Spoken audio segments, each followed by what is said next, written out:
Estou iniciando com os irmãos uma nova série para, pelo menos esse começo de ano, e esses próximos sermões que eu irei pregar, expor. A gente terminou a primeira carta de Paulo aos Tessalonicenses, onde nós falamos de uma perspectiva bem eclesiológica, de coisas que a gente estava vivendo em relação à pandemia, de como é importante ser e viver a igreja. E para esse começo de ano eu gostaria de pensar com vocês o que minha esposa chamou de alguns tesouros de sabedoria que nós encontramos nas Escrituras para a gente viver a nossa vida, para a gente viver o nosso ano, para a gente glorificar o Senhor através da nossa vida. E eu gostaria de iniciar com os irmãos, então, nessa palavra que se encontra em Provérbios, e eu vou caminhar em alguns livros de sabedoria, os livros sapienciais e poéticos também, nessa tentativa de ver com os irmãos tesouros de sabedoria que a gente encontra nas Escrituras. Claro, toda a Escritura é sabedoria para nós, mas há alguns capítulos e alguns livros focados nisso. E a gente perceber que a gente não precisa comprar coisas de fora quando a gente pensa nessa sabedoria. Então, diz assim a palavra de Deus, Provérbios capítulo 6, versos de 6 a 11, uma palavra de advertência contra o preguiçoso e contra a preguiça. Diz assim: vai ter com a formiga, ó preguiçoso. Considera os seus caminhos e sê sábio. Não tendo ela chefe, nem oficial, nem comandante, no estio prepara o seu pão. Na cega ajunta o seu mantimento. Ó preguiçoso, até quando ficarás deitado? Quando te levantarás do teu sono? Um pouco para dormir, um pouco para tosquenejar, um pouco para encruzar os braços em repouso. Assim sobrevirá a tua pobreza como um ladrão, e a tua necessidade como um homem armado. Curve as suas cabeças, vamos orar mais uma vez ao nosso Deus. Pai querido, Deus de amor, nós queremos mais uma vez orar ao Senhor diante da tua palavra que está aberta e será exposta.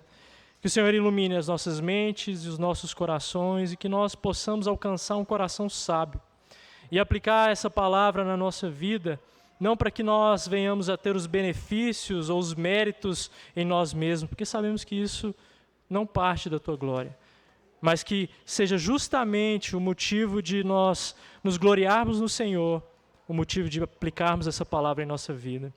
Assim nós oramos, em nome de Jesus. Amém. Então, queridos, eu gostaria de começar essa série com vocês, de Tesouros de Sabedoria, a partir de uma temática que é sobre a preguiça e o preguiçoso e sobre como isso nos conduz a uma vida digna diante do nosso Deus. Deixa eu começar esse sermão com uma breve ilustração de uma historinha. Eu quero que você fixe essa história.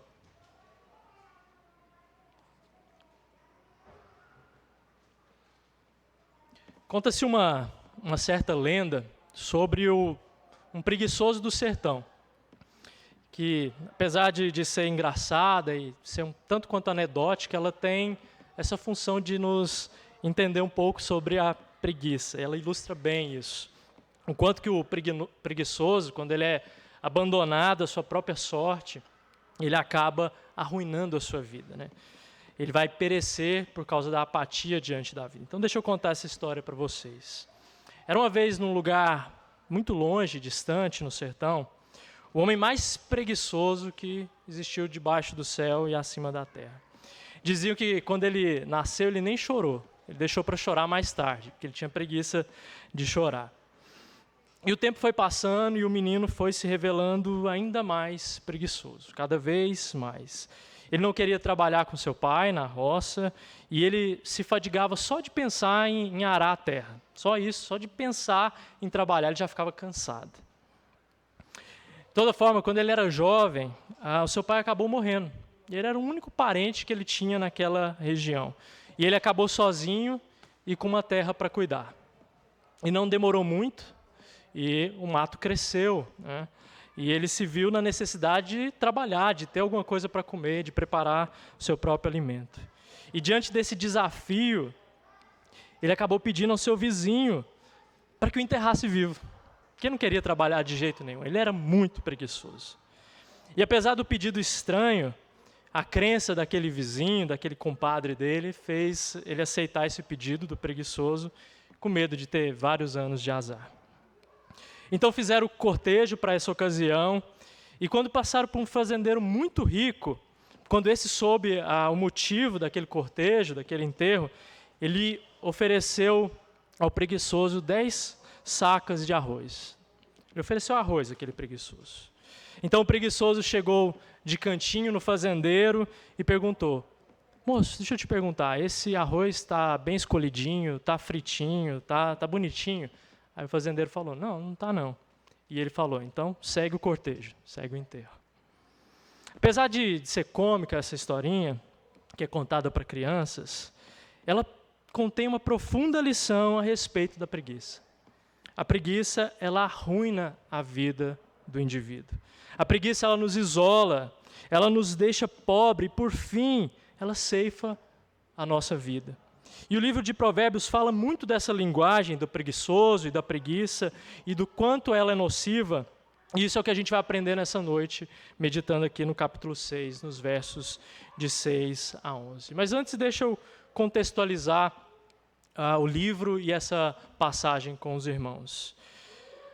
Nós aprendemos ao decorrer da nossa vida que os provérbios são palavras de sabedoria. Em muitas e nas mais variadas culturas você vai encontrar provérbios, né? Você já deve ter ouvido provérbio chinês, provérbio indiano e por aí vai.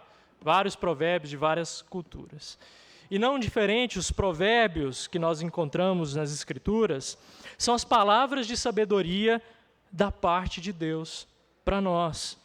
Então, homens inspirados como Salomão, Agur, Lemuel, eles foram inspirados para aconselhar indivíduos nessa vida debaixo do sol, né? Para usar uma linguagem do próprio Salomão, a vida terrena.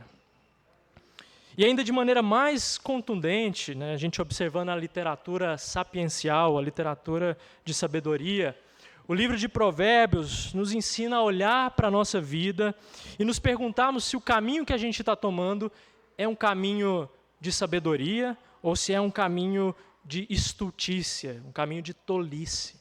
Essa é a grande questão do livro. Qual caminho você está traçando a sua vida? E lógico que essa literatura de sabedoria, ela não é um cálculo egoísta de como nós vamos nos dar bem na vida, né? Às vezes a gente lê provérbios pensando, não, aqui tem um segredo de como eu vou ficar milionário. Você já deve ter visto um livro assim, Salomão, o homem mais rico que existiu. E aí você segue um passo a passo e você vai ficar rico. Não é isso, não se trata disso o livro. Mas são conselhos centrados em Deus que resultam na sua glória. Essa é a preocupação do livro, essa é a preocupação dessa sabedoria que clama pelas ruas. E é mais evidente quando a gente percebe também nessa literatura, nessa leitura de sabedoria, que quando a gente olha para o próprio Salomão, os irmãos devem se lembrar que ele pediu a Deus o quê? Sabedoria. Lá no segundo livro de Crônicas, no capítulo 1, a gente vê esse pedido de Salomão. Então a gente enxerga que sabedoria é algo pela qual nós devemos zelar na nossa vida, em como nós vivemos aqui debaixo do sol, diante do nosso Deus. Então nós devemos enxergar o livro de Provérbios dessa seguinte maneira: como pessoas que querem viver em sabedoria para a glória do Criador. Pessoas que querem viver em sabedoria para a glória de Deus. Essa é a maneira correta de você enxergar o livro de Provérbios. E quanto à estrutura, os estudiosos, eles dividem em 7 sessões o livro de Provérbios.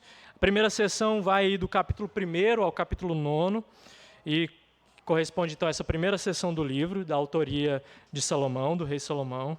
E mesmo que não haja uma data específica para a compilação, a gente sabe que está fortemente inclinado ali para os dias do seu reinado.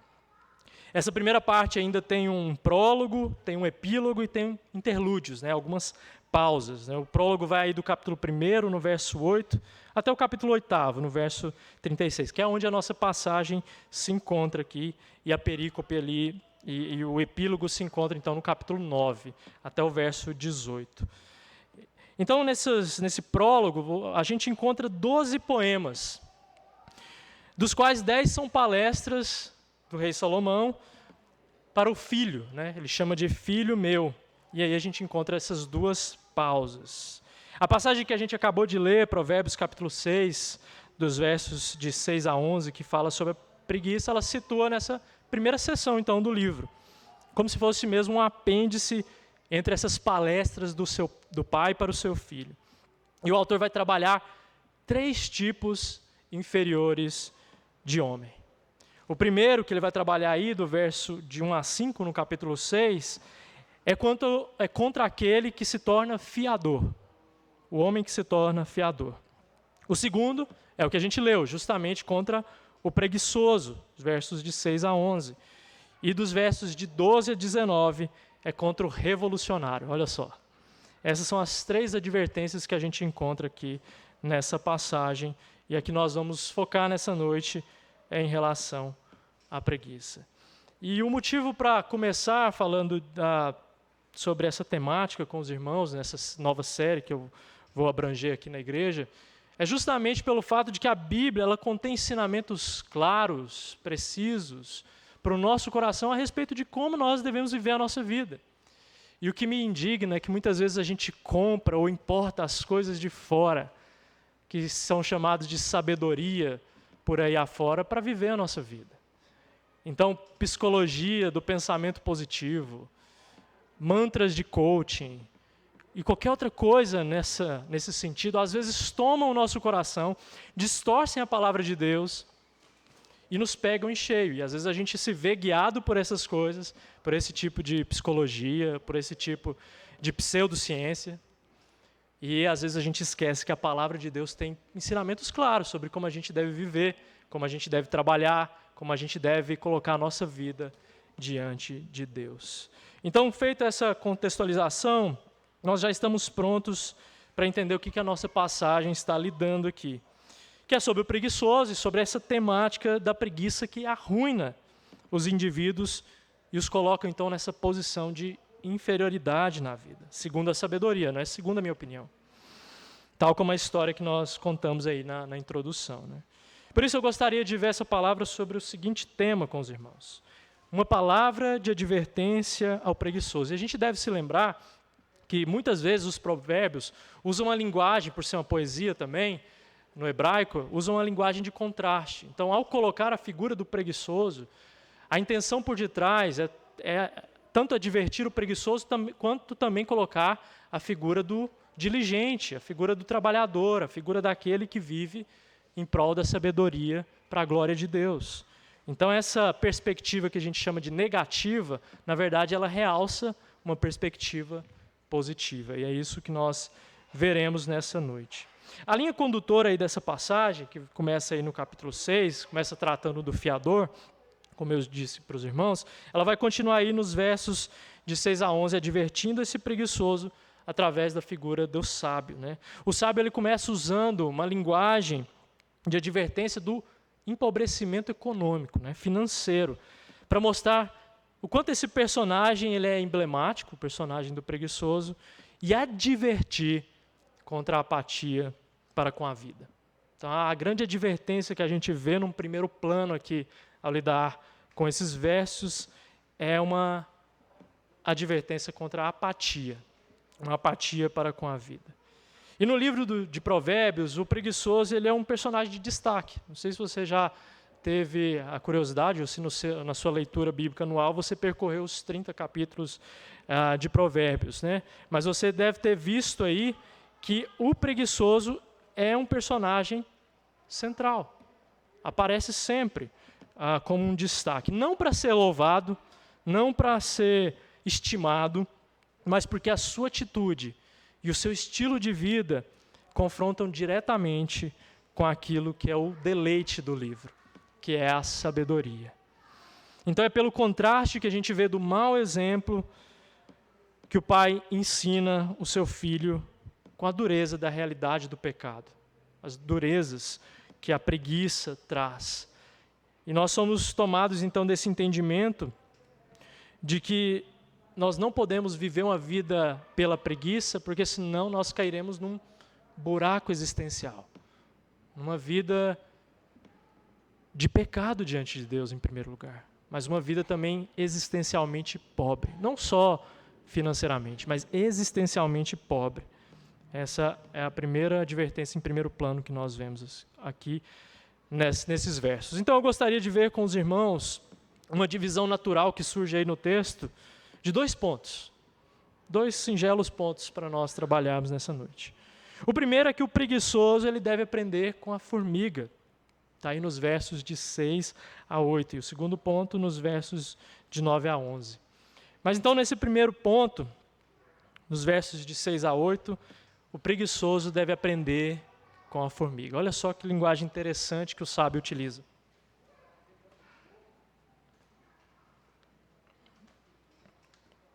O termo preguiçoso, seus derivados de preguiça, aparecem 13 vezes ao longo do Antigo Testamento. E todas as ocorrências estão no livro de Provérbios. Olha só que curioso. Então existe essa temática sobre a preguiça quando os autores de Provérbios lidam com um homem que é insensato. O preguiçoso vai aparecer para nós durante todo o livro como aquele que tem uma natureza não confiável. Ele é o mestre da procrastinação. Ele deixa para depois aquilo que deve ser feito. E além do mais, ele é fonte de aborrecimento para todos aqueles que precisam lidar com ele, com o preguiçoso. Você vê isso no capítulo 10, no verso 26, e também no capítulo 26, no verso 6. Então o preguiçoso ele é fonte de aborrecimento nos seus relacionamentos.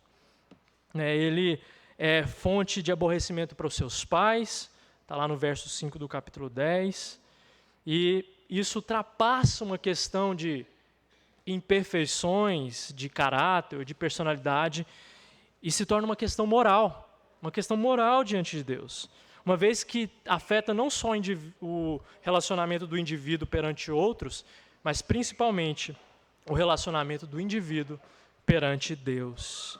Então ele aborrece a Deus, ele é um problema para os outros e é também um problema para si mesmo, para consigo mesmo. Ele acaba perdendo a sua liberdade por conta da preguiça. Está lá no capítulo 12, no verso 24, depois os irmãos leiam. E o preguiçoso ele não chega a lugar nenhum. E essa é a advertência que é feita aí, então, nesse bloco de versos, de 6 a 11. O preguiçoso não chega a lugar nenhum. Irmãos, como isso deveria ser básico para nós, né? Por isso que eu digo que, às vezes, isso é revoltante para nós, quando nós lemos a palavra de Deus, porque, muitas vezes, a gente vê pessoas comprando cursos caríssimos e se esbaldando em gurus, né? Hoje agora não é mais guru, é digital influencer, para saber o caminho de sabedoria para a vida. E às vezes, sei lá, paga 5 mil, 7 mil, 10 mil reais para ouvir uma verdade distorcida que a gente poderia derivar muito bem da palavra de Deus e aplicar nas nossas vidas, no nosso coração. E a gente precisa aprender com isso, né? Hoje mesmo, cedo, o pastor Sérgio lembrou que ontem eu tinha postado no grupo da nossa mocidade um desses gurus, né, digital influencers, que em nome de Deus e em todo um ambiente religioso, onde as pessoas estão louvando a Deus, ele chega de helicóptero, ele desce num Porsche, então ele entra ali no Goiânia Arena, aqui próximo de nós. E qual nome está sendo louvado verdadeiramente ali? É dessa pessoa ou é o de Deus? E como que ele ganha a vida? Justamente ensinando uma sabedoria distorcida da palavra de Deus. E isso é problemático, isso precisa ser nominado diante de nós, enquanto a gente expomos a palavra de Deus. Os 2 momentos aí que dividem esses pontos, como eu vi com vocês, nos versos de 6 a 8 e de 9 a 11, eles vão chamar a atenção com a linguagem ó preguiçoso. Verso 6 e verso 9 aparece essa linguagem, ó preguiçoso. É um imperativo que tem no hebraico e que também se traduz aqui no português com vai ter, né? Vai ter com a formiga. Essa é a advertência e essa é a chamada que o sábio faz aqui para o preguiçoso. O preguiçoso ele é chamado a aprender a sabedoria do trabalho e da vida com a formiga. Olha só que precioso, irmãos. Não é como se fosse algo tão intelectualmente superior que nós não pudéssemos aprender. Não, é um exemplo simples do nosso cotidiano e da nossa vista, que qualquer um de nós podemos olhar e universalmente aprender com a formiga. Olha o nível de sabedoria de não complicar as coisas, mas de simplificá-las. Não tem nada aqui de uma linguagem de mente destravada, mindset poderoso e qualquer outra baboseira que eles inventam para falar de sabedoria. Não existe isso. A figura é muito simples. Vai ter com a formiga. Você é capaz de observar e ver o exemplo dela. Todos nós, universalmente, nós podemos aprender sobre diligência e sobre como viver a nossa vida diante de Deus com a formiga. E isso é muito precioso. Novamente, a gente não precisa se esbaldar em cursos e palestras e coisas que distorcem a palavra de Deus com esse fundo emocional para a gente aprender sobre sabedoria, para a gente aprender como é que a gente lida com o nosso trabalho e como é que a gente lida com os nossos projetos. Não precisamos. A palavra contém isso. E isso é precioso demais. E é isso que eu quero inculcar os irmãos nessa noite. Essa formiga, ela é provavelmente uma formiga chamada de formiga ceifeira. Ela é encontrada em toda a parte da Palestina, até hoje, né? Uma formiga que permanece lá, uma espécie de formiga. E quando se diz, então, aí, vai ter com a formiga, é uma maneira de deixar o preguiçoso duplamente envergonhado e também ensinar o caminho da diligência. Por que duplamente envergonhado? Primeiro porque a formiga ela não precisa de um fiscal. Ou seja, ela não precisa de alguém que cutuque ela o tempo todo e chame ela ao trabalho. Ela não precisa de um fiscal. Ela não precisa de um chefe ou de um comandante que fica o tempo todo ali impulsionando ela, pois que ela vai agir naturalmente. Ela naturalmente ela vai sobreviver às custas do seu trabalho. Esse exemplo é tão universalmente conhecido que até mesmo um filósofo ímpio, que até onde a gente sabe não tinha parte na nossa fé, o filósofo Aristóteles, ele observou o exemplo das formigas. E ele relatou também de elas não precisarem de governantes para dirigi-las no seu afazer, né, no seu trabalho. Então, em suma, as formigas elas nos ensinam sobre a diligência, sobre a autodisciplina e sobre a previdência, sobre a precavência, em como, em tempos difíceis, essa formiga ela consegue discernir os tempos. Ela sabe que nos dias de estio, ou seja, nos dias de verão, e nos dias da ceifa é o tempo que ela tem para trabalhar, porque é ali que o ano vai ser ganho. Por isso ela trabalha, porque quando chegar o inverno, ela vai ser limitada ao trabalho. Então ela se precave em relação a essas coisas. Com esse tempo que ela discerne, isso nos ensina uma metáfora para dizer que nós precisamos sim nos preparar. A linguagem bíblica é clara, não há nada nas Escrituras que condene o preparo, pelo contrário. Quando nós lemos, inclusive nos Evangelhos, o próprio Senhor Jesus falando em Lucas capítulo 14, ele enaltece o planejamento, a estratégia. E a gente percebe aí que é nesse tempo que a gente tem um tempo de oportunidade diante de Deus, no decorrer da nossa vida, é que a gente deve agir com diligência, pois dias difíceis e dias maus sobrevêm a qualquer um de nós. Há dias em que nós ficaremos acamados, enlutados, entristecidos, e talvez a nossa força, a nossa motivação se esvai, mas há muitos dias em que nós, pela graça de Deus e pela sua força em nós conseguimos trabalhar, nós conseguimos atuar, nós conseguimos tocar a nossa vida e os nossos planejamentos. Então, essa é uma palavra de ânimo também. O preguiçoso, por sua vez, ele não consegue discernir os tempos. Ele simplesmente não consegue. Para ele, tudo é desânimo. É como essa historinha que eu contei para vocês. Só de pensar em trabalhar, a pessoa já está cansada. E se a gente observar a fundo e meditar nessa palavra, ela vai ser propícia a nós. Porque muitas vezes nós estamos nessa condição, e muitas vezes os nossos planos e planejamentos diante de Deus, e aqueles que a gente faz e anuncia, às vezes eles se esvaem da nossa mão justamente porque nós estamos como preguiçoso. E nós estamos cansados só de pensar no trabalho. E quando chegar a hora de agir, é tarde demais. É isso que esses versos também nos ensinam. Será tarde demais. Porque o preguiçoso ele não preparou o alimento no verão, ele não ajuntou a sua comida no estio e o inverno vai chegar. Irmãos, é Deus quem provê o alimento. Mas a formiga, de uma maneira diligente e de um modo apropriado, sabe que trabalhar é algo que é feito para a glória de Deus, pois toda a criação, em última instância, louva ao Senhor. E por isso que ela vai ao preparo, por isso que ela vai à colheita. O faraó, lá do livro de Jeremias, no capítulo 46, no verso 17, ele deixou passar o tempo adequado. E aí o profeta Jeremias fala de um tempo de ruína. Por quê? Por causa da preguiça. Os vigias cegos de Israel, em Isaías, no capítulo 56, eles não discerniram o tempo e se embriagaram ainda mais no dia seguinte, e o profeta também lamenta um tempo de ruína. Veja como essas coisas são presentes não só no livro de Provérbios, mas em toda a Escritura. Nós temos muito a aprender com a formiga nesses dois aspectos. Primeiro, que talvez sejamos essas pessoas que esperam a ordem das outras para nós nos movermos existencialmente. Talvez estamos sempre à espera de um cutucão. E isso é advertido pela palavra de Deus. Estamos sempre à espera de uma bronca, de uma advertência, de uma chamada, para então a gente começar a planejar, para então a gente começar a agir. E isso é advertido pela palavra de Deus. O nome que a Bíblia dá a isso é preguiça. Não é qualquer outra coisa. Não é menos do que preguiça. E claro que nós poderíamos recorrer a uma miríade de escolas de psicologia que irão dizer que, na verdade, isso é trauma, é modo de criação, são medos criados durante a vida. Não se trata disso.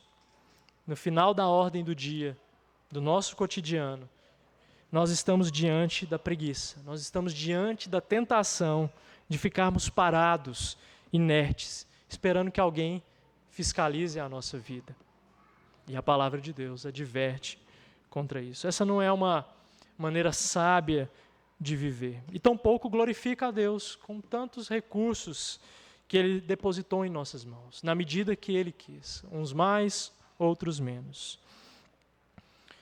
É claro que eu também não estou falando aqui de casos em que nós estamos em um estado de letargia, talvez por causa de um aspecto medicamentoso, ou alguma depressão, ou por causa de um esgotamento, né? Como o pastor Sérgio também lembrou hoje, agora não é mais esgotamento, é burnout.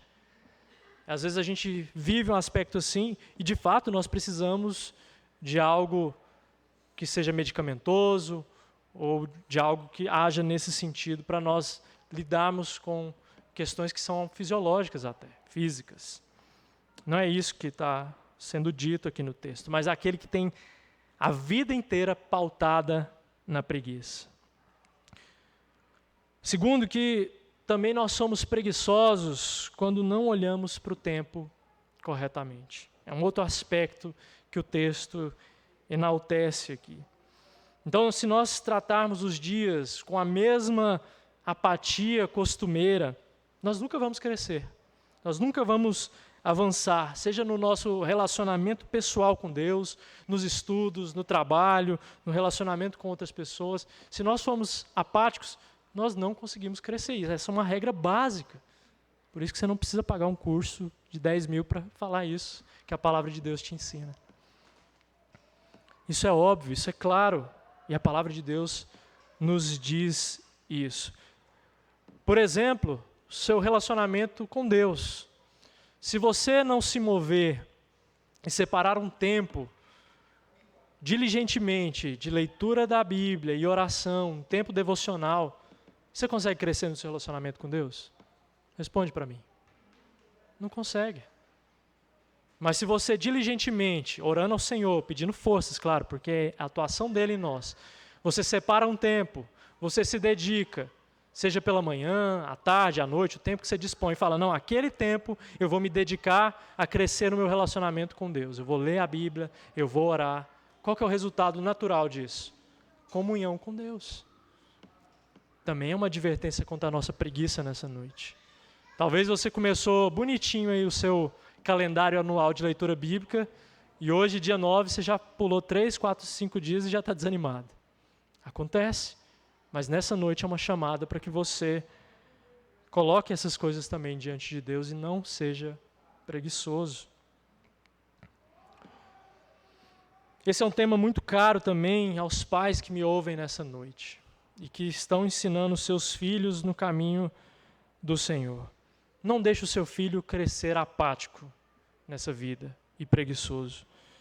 Ensine os valores desde cedo do trabalho honesto, de ajudar em casa, de ajudar o próximo, para que ele cresça em graça, para que ele cresça em comunhão com Deus, para que ele nunca seja um acomodado e ache que está de férias prolongadas na casa dos seus pais. Essa é uma palavra para os pais também. E isso não é jogar duro com os seus filhos, mas é ensiná-los no caminho da sabedoria. E claro, mais uma vez, eu não estou dizendo aqui que você vai matricular o seu filho em 30 mil atividades diferentes, vai preencher a agenda do menino para que ele não seja preguiçoso. Esse talvez seja um outro extremo, e pode ser tão maléfico quanto.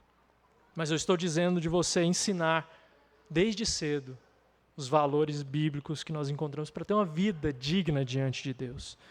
Isso é sabedoria. Isso é sabedoria. E o segundo ponto aí do nosso sermão, dos versos de 9 a 11, diz mais uma vez aí: ó preguiçoso, até quando ficarás deitado? Quando te levantarás do teu sono? Um pouco para dormir, um pouco para toscanejar ou bocejar, um pouco para encruzar de braços em repouso. Assim sobrevirá a tua pobreza como um ladrão e a tua necessidade como um homem armado. É preciso deixar muito claro que a sabedoria bíblica ela sempre implica em julgamento. O insensato, ou que a Bíblia chama de tolo, ele vai ser condenado. E aquele que busca a justiça e busca ser sábio diante de Deus, esse será recompensado. E é claro que isso não é uma barganha diante de Deus, mas é uma ordem natural pela qual Deus estabeleceu as coisas. Uma maneira clara de dizer isso em forma de ditado é: uma hora a conta irá chegar. Uma hora a conta chega para todos nós, sem distinção daquilo que nós fizemos ou deixamos de fazer diante de Deus. Uma hora a conta chega. E a conta ela vai chegar aqui para o preguiçoso do nosso texto.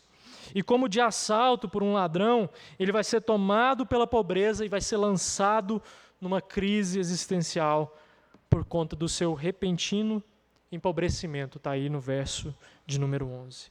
Mas antes que a conta chegue, o sábio ainda faz alguns apelos. Ele faz algumas perguntas de forma a apelar ao coração desse preguiçoso para que ele haja, para que ele se mova. Até quando ficarás deitado? Quando te levantarás do teu sono? Verso 9. Existe aqui um paralelismo de repetição que a gente encontra nesses livros poéticos e de sabedoria que dá uma ênfase nessa advertência. A figura ela vai mudar então da comparação para a formiga, algo que universalmente todos nós conseguimos fazer e aprender, para uma advertência, para aquele indivíduo que é indolente e só dorme. Então há um contraste aqui gritante de atitude perante a vida, daquele que é diligente e daquele que não quer trabalhar. A primeira pergunta aí, até quando? Vai sugerir aí na continuidade desse texto, que está se tratando aqui do ano de trabalho, ou seja, a colheita que está em andamento a partir da figura da formiga, que o preguiçoso ele não se moveu. Passou o ano inteirinho, o preguiçoso continuou do jeito que ele estava. Ele não se prontificou ao trabalho, ele não temeu o que poderia vir, a pobreza, ele continuou no mesmo caminho. E qual que é o julgamento, a condenação que vem para ele nessa forma temerária de advertência? Que em tão pouco ele seria julgado e seria condenado à pobreza. E a segunda pergunta aí que o sábio levanta, que ele traz, é sobre o levantar do sono. E é o último apelo aqui para que o preguiçoso se mova. É mais uma chance, vamos lá, mais uma chance para você agir, para você tentar remir o tempo, recuperar esse tempo perdido. O sono letárgico aqui, de letargia, é uma figura poética para falar desse indivíduo que é negligente, que é indolente, conforme é visto lá no Salmo de número 68, nos versos de 13 a 14. Por que repousais entre as cercas dos apriscos? Por que você não está trabalhando? Por que você não está se movendo? Quando a gente vê a formação aqui do texto hebraico, a ideia completa é: quando te levantarás do teu sono e trabalharás. Os versos de 10 a 11, então, são os versos mais temerários. São os versos de puro juízo que a gente observa da parte de Deus, porque o livro, em última instância, é da glória de Deus.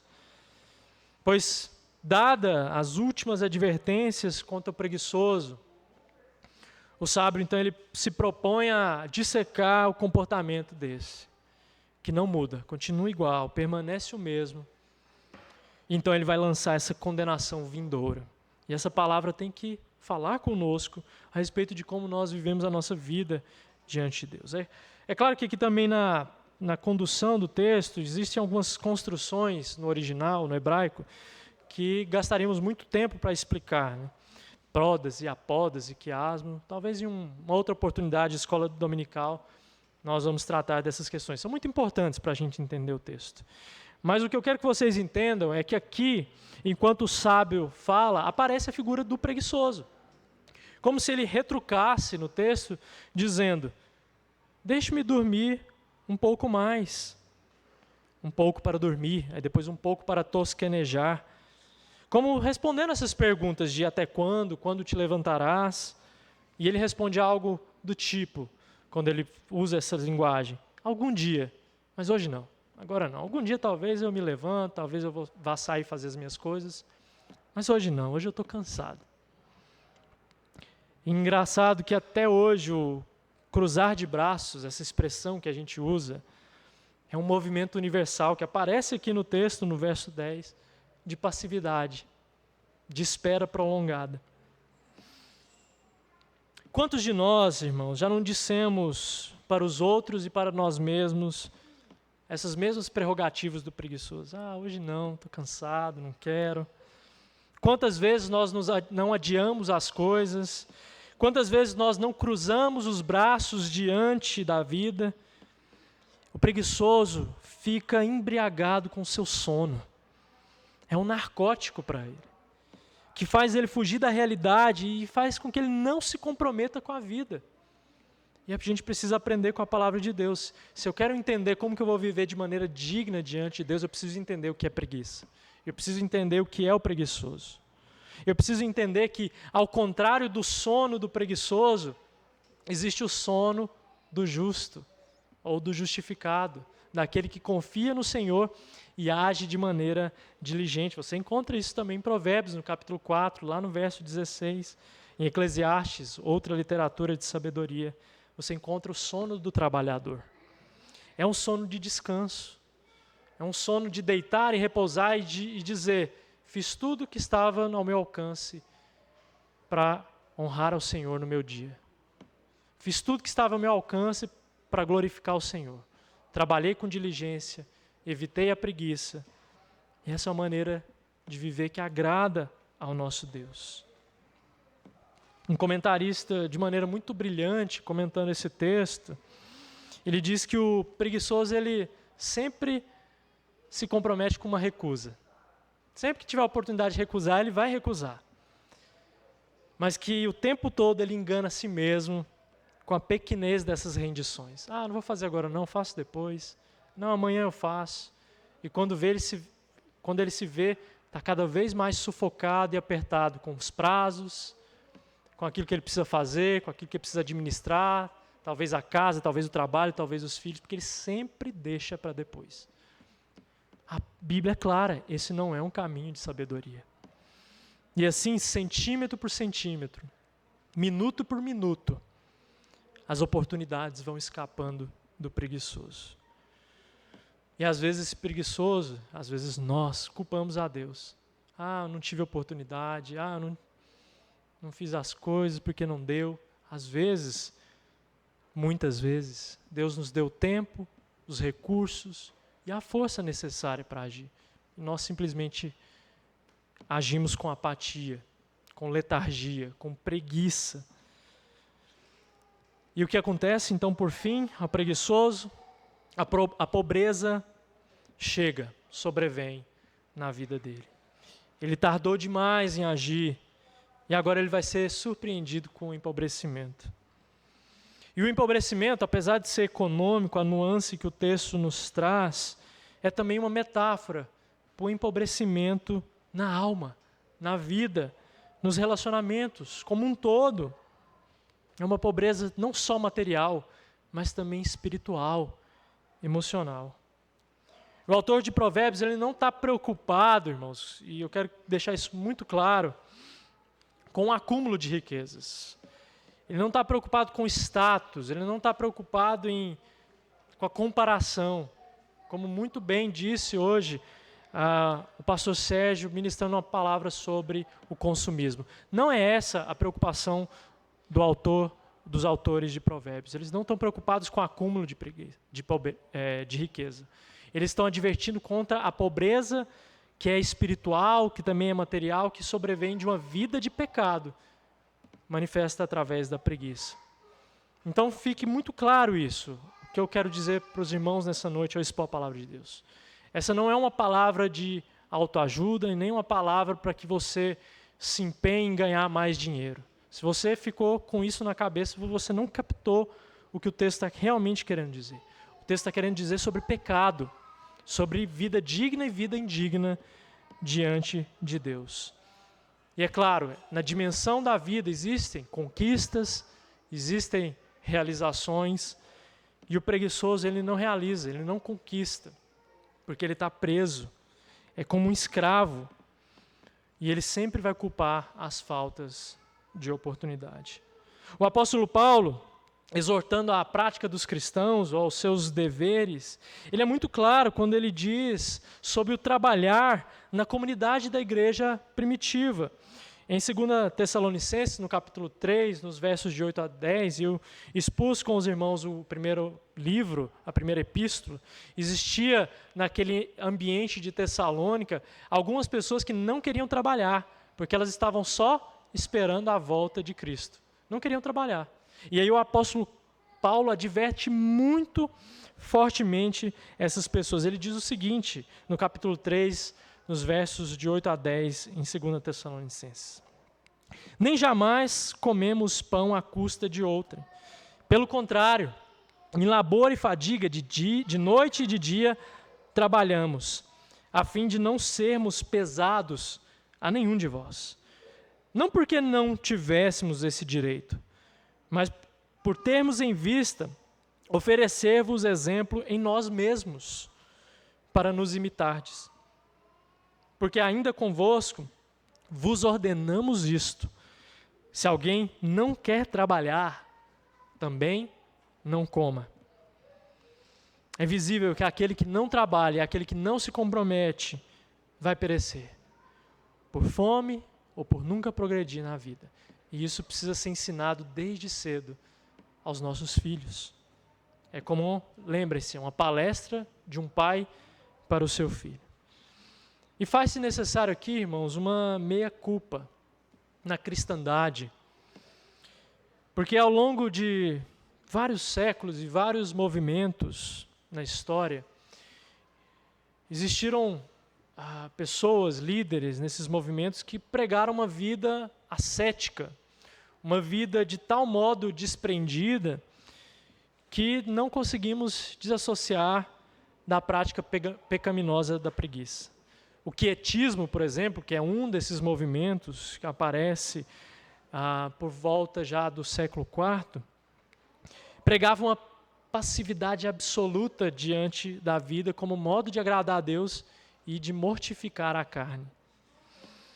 E apesar de surgir nesse meio, em primeira instância, católico, orientou vários segmentos protestantes depois da Reforma Protestante, que acabaram bebendo desses movimentos de passividade e pregaram um desprendimento da vida de tal maneira, da vida terrena, como se trabalhar fosse um fardo a ser evitado. Não é. Trabalho é bênção. quando nós glorificamos a Deus com o nosso trabalho. Então esse caminho de passividade não é um caminho genuinamente cristão. E nós seremos culpados se nós vivemos uma vida de apatia.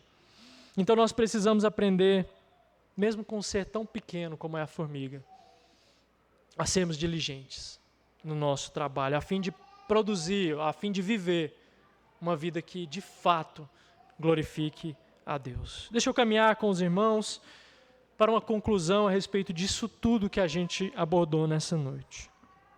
Irmãos, não há possibilidade de escaparmos das implicações que a preguiça traz na nossa vida. É isso que a gente aprende com o livro de Provérbios, em especial o texto que a gente leu nessa noite. Se vivemos uma vida preguiçosa, nós vamos colher os frutos da preguiça. E mais uma vez eu me dirijo aqui aos jovens, aos pais.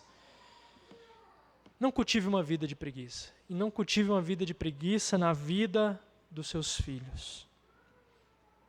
Essa é uma importante lição que a gente aprende com o texto a respeito de vivermos uma vida para a glória de Deus. Não é só uma imprecisão de caráter, é uma questão moral. E é uma questão, às vezes, que o mundo romantiza. Às vezes, num filme de Hollywood, o preguiçoso é aquela figura descolada, bacana, carismática, interessante. E às vezes isso molda o coração de uma criança, de um adolescente. Eu vou ser preguiçoso, porque o preguiçoso é carismático. Isso é engodo. Isso é mentira. É uma questão de pecado contra o próprio Deus. Por vezes nós nos culpamos de vida difícil e nós sabemos que há vidas que são mais complicadas do que outras. Nós não podemos fugir dessa realidade. Isso tudo se explica por causa de um mundo quebrado por causa do pecado. Mas muitas vezes a nossa vida ela se torna ainda mais difícil porque nós não corremos atrás. Não corremos atrás das promoções, dos desafios, dos estudos, das oportunidades, coisa que a gente sabe que vem da parte de Deus. Não estou falando de oportunidades que às vezes aparecem para ou testar o nosso coração ou nos levar num caminho de buraco, mas coisas que genuinamente glorificam a Deus. Porque essas coisas, se a gente correr atrás, vai dar trabalho demais. E depois a gente reclama e se indigna contra Deus. Irmãos, a gente precisa aprender com os provérbios. A gente precisa aprender o que é uma vida diligente. O texto que nós acabamos de meditar é um ensinamento claro, cristalino para nós nos dias de hoje, século 21, ano de 2022. Nós não podemos nos dar ao luxo de achar que a preguiça é só uma pequena barreirinha que tem na nossa vida. Não é. A preguiça é pecado. E como pecado, as suas consequências são as consequências de rebeldia contra Deus. Por causa disso, nós precisamos de arrependimento. Precisamos de confiança na obra redentora de Deus em Cristo Jesus, a fim de nos salvar das nossas próprias mazelas. E sobre isso eu gostaria de encerrar dizendo algumas palavras para aquecer o seu coração e você caminhar numa vida diligente, não preguiçosa, não por você, mas por aquilo que Cristo Jesus, nosso Senhor e Salvador, realizou na minha e na sua vida. Irmãos, nós não conseguimos realizar por nós mesmos. E essa é a grande diferença, talvez, do que esses cursos caríssimos aí fora tentam colocar na nossa cabeça. Você consegue, você é bom, você é capaz, você tem um potencial ilimitado. Sim, nós temos um potencial ilimitado para pecar diante de Deus. Mas por nós mesmos, nós não conseguimos nos mover em glórias ao nosso Deus. Para isso, nós precisamos da cruz de Cristo, daquilo que Ele fez nela, do preço que foi pago. Não é só uma questão comportamental, uma questão psicológica. É sobre a nossa natureza caída e é sobre a obra de Jesus, que nós podemos ser salvos de nós mesmos e da natureza da preguiça. Só assim, meus irmãos. Sem a cruz, nós vamos continuar com letargia, com preguiça, com pensamentos de que a vida é um fardo o tempo todo. E o outro extremo é que talvez a gente viva uma vida de correria, de produtividade, mas uma vida de pobreza espiritual, uma vida sem propósitos. Esse é o outro extremo e é perigoso também. A gente ainda vai falar disso num outro sermão. Devemos então saber que a nossa natureza ela vai sempre nos puxar para o pecado e que somente em Cristo nós temos a liberdade que tanto ansiamos. O próprio Cristo é um exemplo de vida fidedigna, diligente, sábia. Cristo ele não se furtou ao descanso inapropriado, antes ele cumpriu zelosamente a sua missão vicária aqui na terra para nos mediar diante do Pai, nos comprar e nos resgatar.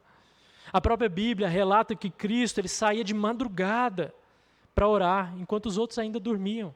Marcos, capítulo 1. Enfim, Cristo não deixou nenhum exemplo, não deixou nenhum mau exemplo para nós. Antes, ele nos ensinou o que é um caminho de vida de obediência, de diligência e que agrada ao Pai.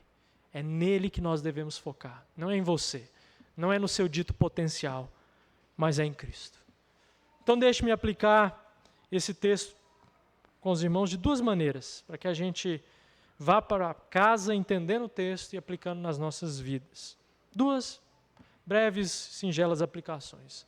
A primeira, cada uma das aplicações tem a ver com um ponto que nós trabalhamos nessa noite. A primeira tem a ver com a formiga que nós vimos.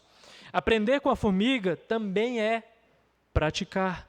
Não é só meditar ou contemplar, mas também é praticar. Afinal, a formiga é mestre em praticar o trabalho dela. Tendo isso em mente, nós passamos então dessa compreensão para a atuação. E como que nós aprendemos então o que é dito a respeito da formiga? Irmãos, é necessário que nós nos movamos nessa vida. Diante disso, começo de ano, como é muito costumeiro, talvez você tenha sonhos e projetos que estão engavetados. Talvez você gostaria de aprender a tocar um instrumento para fazer parte da equipe de louvor. Talvez você gostaria, e você precisa, e não só deveria gostar, mas precisa ler a Bíblia toda. E você talvez prometeu isso ano passado e não chegou ao fim. Talvez tenha outros sonhos de projeto, de trabalho, estudo, que estão lá engavetados e você vai sempre deixando, você e eu deixando sempre na gaveta. Devemos aprender com a formiga. A gente deve colocar esses projetos diante de Deus em oração. Orar, mas também agir. Ver naquela lista, nos nossos projetos, aquilo que pode ser implementado para ontem. E agir em prol disso, confiando no Senhor. Se mova. Se mova. Não espere uma boa hora para agir. Se a gente ficar esperando uma boa hora para agir, essa hora nunca vem. Coloque em ação, mas reconheça em primeiro lugar que não são os seus méritos, não é a sua força, mas é a força e a atuação do Espírito Santo na sua vida que vai te possibilitar viver essa vida digna diante dele. E ainda dentro dessa aplicação, trazendo um parêntese, talvez o seu caso de apatia, de letargia, de preguiça, seja um caso clínico, médico. Não demore para procurar ajuda médica. Talvez seja falta de alguma vitamina e os especialistas aqui na igreja vão dizer melhor que eu. Às vezes você tem um problema físico no seu corpo que está te impedindo de ter mais ânimo. Não hesite em procurar a direção a respeito disso. É também um canal e um caminho de Deus para a sua vida, para você agir. Segunda aplicação tem a ver com o sono. Tem a ver com o segundo ponto que a gente viu a respeito do sono. E claro, esse é um assunto muito controvertido, né? Tem muitos especialistas que vão falar X ou vão falar Y a respeito de sono, de como nós devemos ver o nosso sono. Mas eu quero ver a partir da perspectiva bíblica e teológica do nosso coração. Porque é um assunto bíblico que aparece para nós e deve ser aplicado de maneira coerente. Irmãos, nós devemos ajustar o nosso sono de maneira que glorifique a Deus. Isso significa ser zeloso em avaliar a maneira como nós temos dormido, se é de mais ou se é de menos. Porque dormir demais pode ser um sinal muito claro de vida preguiçosa. Mas dormir de menos pode ser um sinal claro de vida ansiosa, vida preocupada, que não confia verdadeiramente no Senhor. E fica planejando ou trabalhando até tarde com medo de não dar certo. Então nós devemos avaliar o nosso sono. Uma aplicação básica para nós nessa noite. Será que nós temos dormido demais, dormido no ponto, e isso nos faz como esse preguiçoso do texto?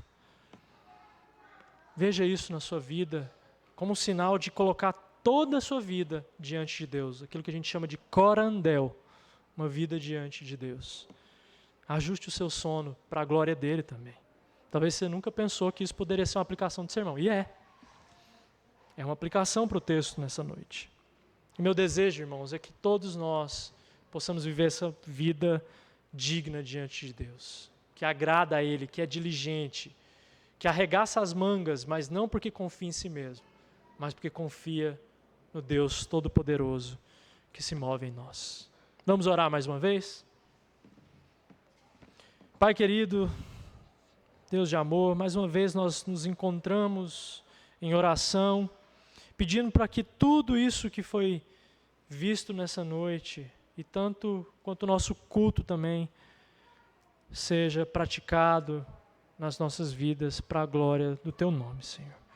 Que nós possamos, meu Pai, nos apartar da figura do preguiçoso, porque nós queremos glorificar o Senhor. Mas nós também não queremos ser como um ansioso, que não descansa no Senhor. Nos dá o santo equilíbrio da Tua palavra, Senhor, que nos mostra qual é o caminho de vida para a gente viver o nosso trabalho, para a gente viver os nossos projetos, para nós vivermos a criação dos nossos filhos, de maneira que somente o Senhor seja louvado e entronizado em nossas vidas. Livra-nos, meu Pai, de uma vida de apatia e de pecado que negligencia a sabedoria que vem do Senhor. Mas nos dá um coração limpo, puro, capaz de discernir o tempo, capaz de discernir a natureza, capaz de olhar para uma formiga e de fato aprender com ela tantos louvores que a criação te dá. Esse é o nosso desejo, a nossa oração nessa noite. Em nome de Jesus nós oramos. Amém.